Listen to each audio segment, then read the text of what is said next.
Well, Stacy, I'm here with Ruth Almada, who just wrote this book, Strength in Scars. So, Ruth, first tell me about this book. That book is quite literally 30 years of my life, all written into a great big summary. It was written for, to help people discuss things that they're afraid to talk about, that usually, deepest wounds that they keep tucked away and that really have an impact on who their personal identity is, and that can challenge so many people in their lives and where they think they're going or where they're at. And so what are some of the things that you've been through? That would start with, it goes childhood to, I think, probably roughly a year and a half ago. We don't choose who we're born to in this world or the circumstances we're born in. They choose us, and we make the best of it. So it covers that. It was a rough environment, very poor, very challenging situations. Let me see.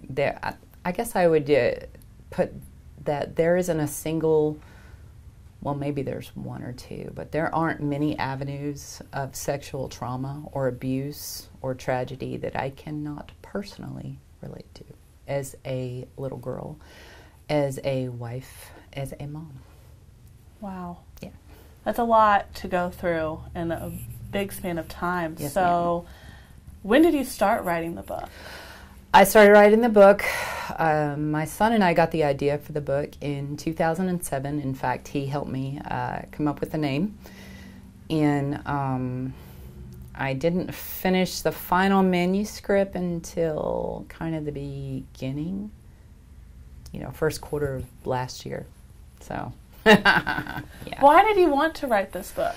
Well, going through it, quite literally realizing there's a situation that's mentioned in the book where a child's in danger, and nobody would stand up for this child. And so someone needed to do the right thing and be a voice for that child, and I did, and I didn't care what it cost. And indeed, that came with a huge price tag. But I'd do it again tomorrow, and that's when I realized during that time there were two other people from my past, really dear friends, who had gone through something, who I'd been out of touch with. And ironically, during this time, we come back together and we reconnect, and they're going through something almost identical.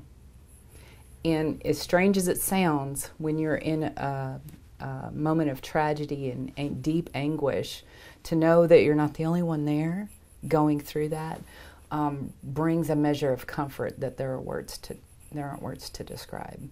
And so we kind of helped each other during that time.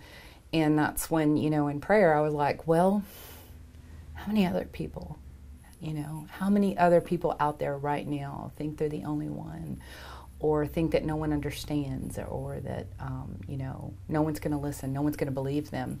There's so many what ifs that go through a person's mind, or how many other people have gone through something like this and stuffed it deep, deep down inside, and it's affecting them every day, and they walk around living half a life pretty much. No, people, that there's hope beyond all this, so much hope. And knowing that myself and seeing, what Jesus has done in my life, I cannot not say something. People need hope that comes from a real place in a real way. So that's the reason. Wow. And then I know this couldn't have been easy to relive all of this.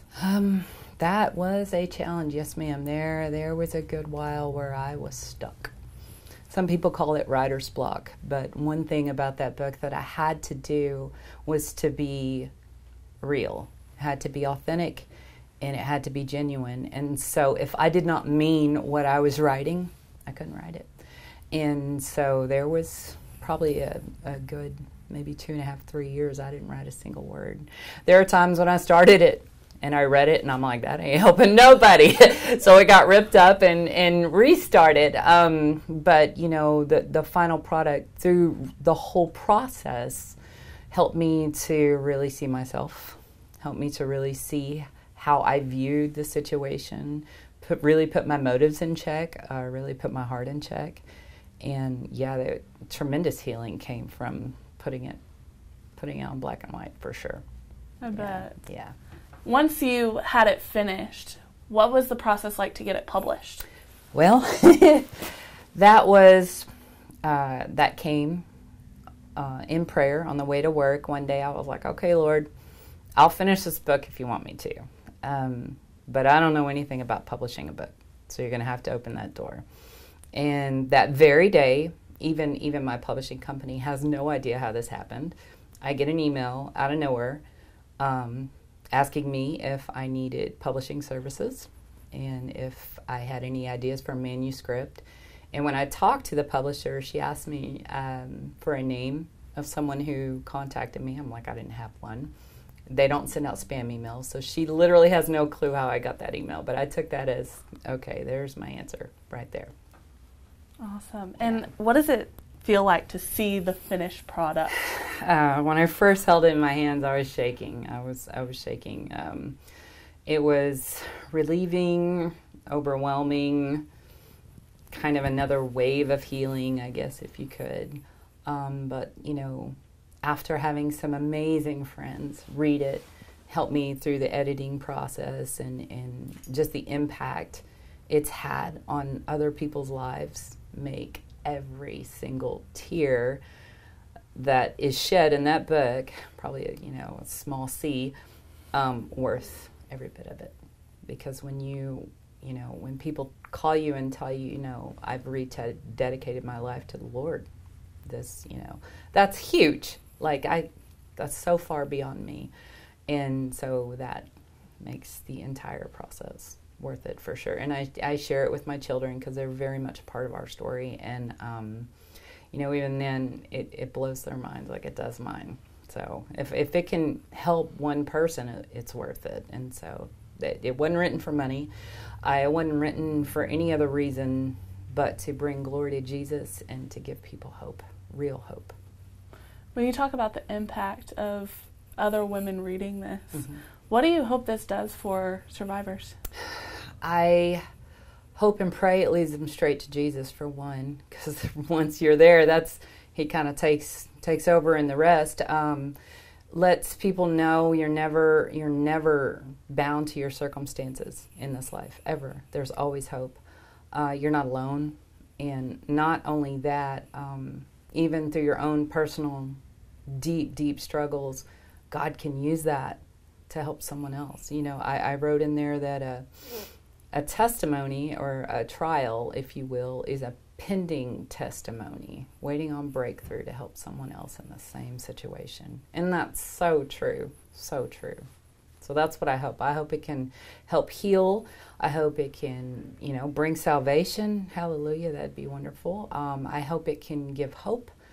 And really help anyone who's dealing with some deep-seated wounds or pain. What advice do you have for readers? My advice would be, I've already seen in my mind people were starting this book and chunking it across the room. That's okay, but don't put it down.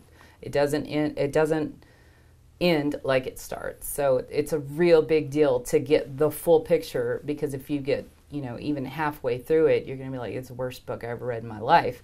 No, have the courage to get all the way to the end, because it's not worth reading if you're not going to do it. All right. Well, how can people get the book? The book is on Amazon.